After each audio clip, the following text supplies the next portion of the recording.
Yung price to adjusted funds from operations. Ito yung business valuation ratio na ginagamit sa real estate. No? Ito yung mini-measure nila. Isa sa metric na ginagamit ng mga real estate businesses para sa kanilang business value.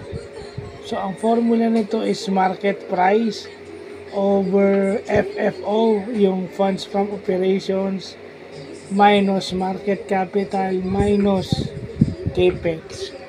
So, dun pa lang sa factors na kino-consider, yung capex at saka yung market capital, mini-measure na nito yung value ng business.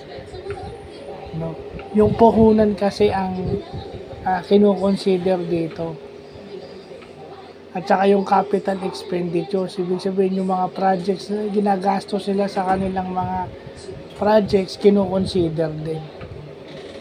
So, yun yung maganda na natututunan natin. Sa real estate ito ginagamit. Again, kung tayo ay gagawa ng software, ito yung pwede natin ilagay yung P/AFFO.